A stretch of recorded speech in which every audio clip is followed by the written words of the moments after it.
ओम शांति। पुनः आपका अव्यक्त मुरली रिवीजन में स्वागत है। तो आज की पहली मुरली हम ले रहे हैं 15 सितंबर 1969, 15 सितंबर 1969। तो पहला प्रश्न है, ऐसी कौन सी अवस्था में साकार रूप में हर एक को निराकार रूप का आपसे साक्षात्कार होगा? उत्तर है अभी अभी निराकारी, अभी अभी साकारी। दूसरा प्रश्न है, ऐसा कौन सा रूप धारण करें जिसमें पालना कर सकते हो? उत्तर है जगत माता। अगला प्रश्न, यादगार कायम रखने के लिए क्या करना पड़ेगा? उत्तर है याद कायम रखना होगा हर एक के विशेष गुण पर हर एक का ध्यान जाना चाहिए। यानी एक तो बाबा की सच्ची याद कायम रखनी है और दूसरा हमें दूसरों के विशेष गुणों को देखना है। इन दोनों बातों का ध्यान रखेंगे तो हमारा यादगार हमेशा कायम रहेगा। अगली मुरली हम ले रहे हैं 18 सितंबर 1969 का, 18 सितंबर 1969। तो सबसे पहला प्रश्न है, आकर्षण मूर्त कैसे बनेंगे? उत्तर है अगर अपनी व औरों की आकृति को न देख अव्यक्त को देखेंगे तो आकर्षण मूर्त बनेंगे। अर्थात शरीर को न देखकर केवल यदि आत्मा को देखेंगे तो हम आकर्षण मूर्त बन जाएंगे। दूसरा प्रश्न है, कोई चीज़ न चाहते हुए भी उसको खींचती है और आपको उस चीज़ से दूर उसे करना है तो क्या करेंगे और किन बातों का ध्यान रखना होगा? उत्तर है पहला, या तो उनको दूर ले जाएंगे। दूसरा, या तो बीच में ऐसी चीज़ रखेंगे जो वो आकर्षण न कर सके। तो बीच में संयम अर्थात नियम रख दो। अर्थात यदि हम कोई नियम बता देते हैं तो यह देह की आकर्षण आकर्षित नहीं करेगी। इसके लिए 3 बातों का ध्यान रखो। पहला, स्वयं की याद। दूसरा, संयम अर्थात नियम की याद। और तीसरा, समय यानी समय की गंभीरता। अगला प्रश्न है, स्वयं को और सर्वशक्तिमान बाप को पूर्ण रीति जानने के लिए क्या चाहिए? उत्तर है संयम चाहिए। अगला प्रश्न है, त्रिकालदर्शी बनने के लिए किन बातों का ध्यान रखना होगा? उत्तर है पहला, स्वयं। दूसरा, संयम अर्थात नियम। और तीसरा, समय। अगला प्रश्न है, जो देह की आकर्षण न चाहते भी खींच लेती है उसे दूर करने के लिए क्या करें? उत्तर है स्वयं को जानने से सर्वशक्तिमान बीच में आ ही जाता है। कोई भी चित्र अर्थात शरीर को देखते हो तो चित्र यानी शरीर को नहीं देखो, लेकिन चित्र के अंदर जो चेतन विचित्र है उसको देखो और उस चित्र के जो चरित्र हैं उन चरित्रों को देखो तो देह के भान से दूर हो जाएंगे। तो 2 बातें, एक विचित्र और दूसरा चरित्र। अगर यह 2 बातें देखो तो देह की आकर्षण जो न चाहते हुए भी खींच लेती है वो दूर हो जाएंगी। अगला प्रश्न है, आसक्ति को समाप्त करने की विधि क्या है? उत्तर है अपने आप को शक्ति समझो।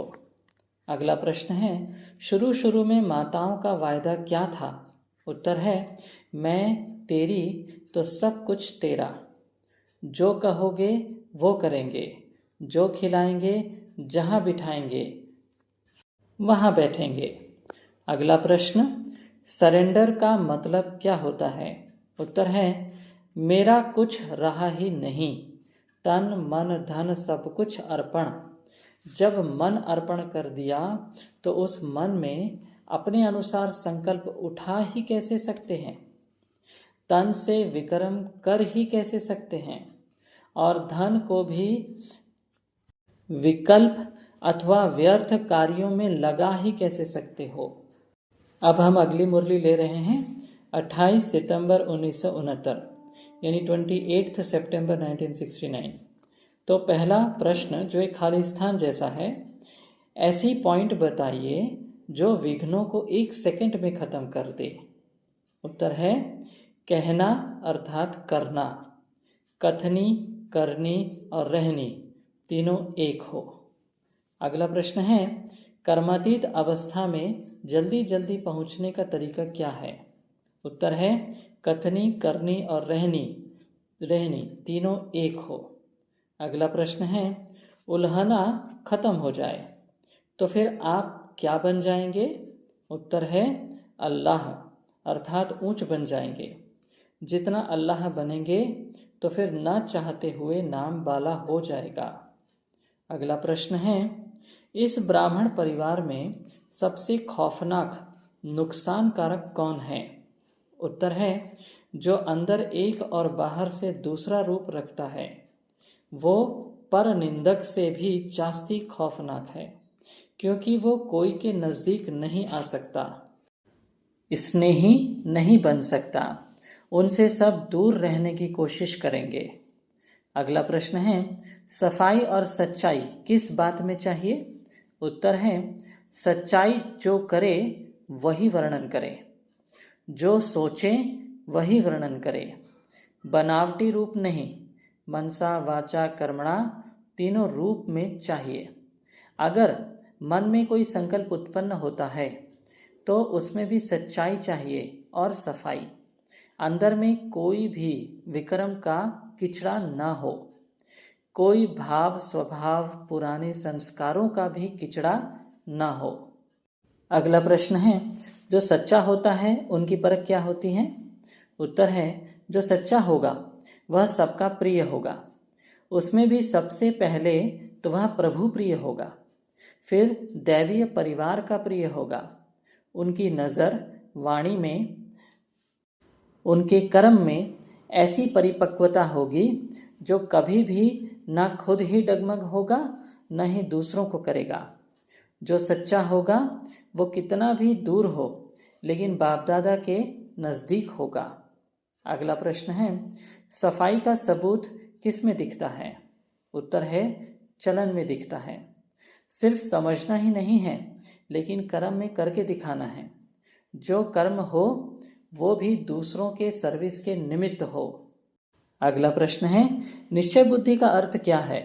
उत्तर है कोई भी बात में न बाप में, न बाप की नॉलेज में, न बाप के परिवार में संशय व विकल्प उठाना चाहिए। अगला प्रश्न है एक रस अवस्था में रहने के लिए एक ही शुद्ध संकल्प रखना है, वो कौन सा? उत्तर है स्नेही बनना और सर्विसेबल रहना। अगला प्रश्न है आप पर कौन सी त्रिमूर्ति छाप की निशानी लगी हुई है? उत्तर है पहली निशानी निश्चय बुद्धि, दूसरा नष्टो मोहा और तीसरा सर्विसेबल। बाप दादा की रूहानी ड्रिल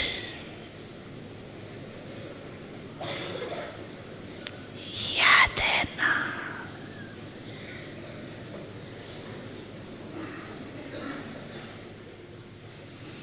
ये एकाग्रता की ड्रिल सदाई करते चलो।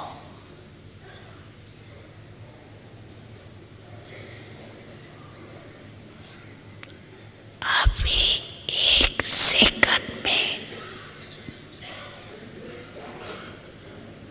मानक के मालिक बन।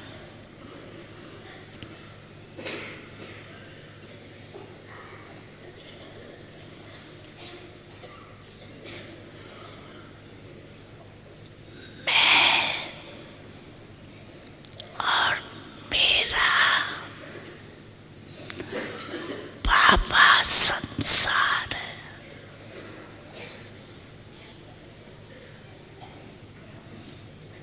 दूसरा न कोई।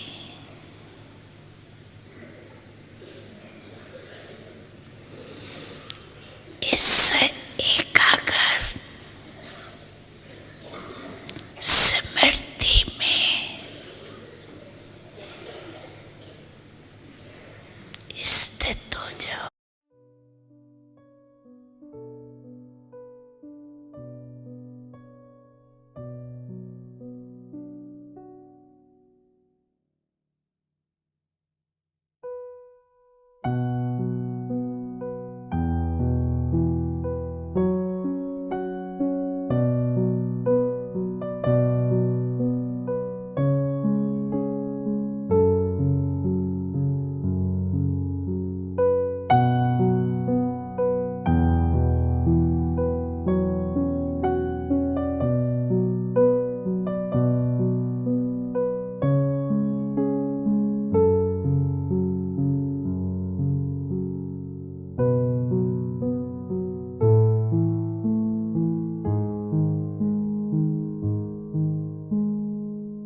अच्छा